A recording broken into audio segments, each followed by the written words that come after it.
বাংলার সম্ভাবনাময় শিল্পগুলোকে পুনরুজ্জীবিত করতে রাজ্য সরকার বহুমুখী পরিকল্পনা রূপায়ণ করছে, যার অঙ্গ হিসেবে এবার বীরভূমের গালা শিল্পকে অগ্রাধিকার দিতে আগ্রহী বাংলার সরকার। বীরভূমের ইলামবাজার হল গালা শিল্পের পীঠস্থান। মোঘল আমলের পর ব্রিটিশ আমলেও গালা শিল্পের রমরমা ব্যবসা ছিল। প্রাচীন গালা শিল্পকে এখনো বাঁচিয়ে রেখেছেন বোলপুরের সুরুল গ্রামের শেখ ইউসুফ আলী। ইলামবাজারে এই শিল্পের ধারক ও বাহক ছিল গুঁই সম্প্রদায়ের মানুষজন। একসময় গুরুদেব রবীন্দ্রনাথ ঠাকুরের উদ্যোগে বিশ্বভারতীর শিল্প সদনে গোপাল গুঁই ও নেপাল গুঁই গালা শিল্পের প্রশিক্ষণ দিতে এসেছিলেন। পরবর্তীতে তা বন্ধ হয়ে যায়।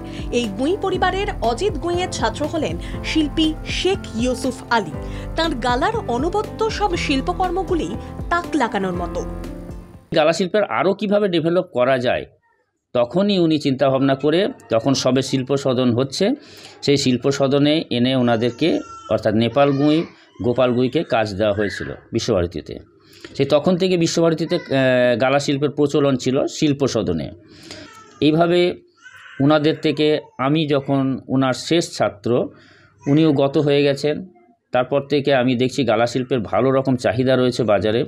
আমি কিন্তু শিল্পটাকে পাকাপোক্তভাবে চালিয়ে আসছে। বাংলা চিরাচরিত গালা শিল্পের মানোন্নয়নে রাজ্য সরকারের সুপরিকল্পনা রয়েছে। রাজ্যের ক্ষুদ্র, মাঝারি ও কুটির শিল্পমন্ত্রী চন্দ্রনাথ সিনহা বলেন, আমরা গালা শিল্পের একটা ট্রেনিং সেন্টার করছি ইলামবাজারে। বিডিওকে দায়িত্ব দেওয়া হয়েছে, বিশেষ করে আদিবাসী মহিলাদের যুক্ত করার চেষ্টা করছি।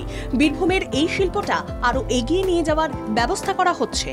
আদিবাসী মহিলাকে সেই জন্য আমরা নতুন করে ভাবনা চিন্তা করেছি এবং আমরা 2-3 দিন ট্রেনিং দেবো, যাতে আরও মানুষ এসে এই শিল্পটাকে বীরভূমে আরও এগিয়ে নিয়ে যেতে পারে। চেষ্টা করছি ইলামবাজারটা সাকসেস হলে মোহাম্মদবাজারও আমরা এই নিয়ে ভাবনা চিন্তা করছি, কারণ সেখানেও প্রচুর আদিবাসী সমাজ আছে, সেখানেও শাল মহুয়ার গাছ আছে, ওইখান থেকে মেনলি গালাটা উৎপন্ন হয়।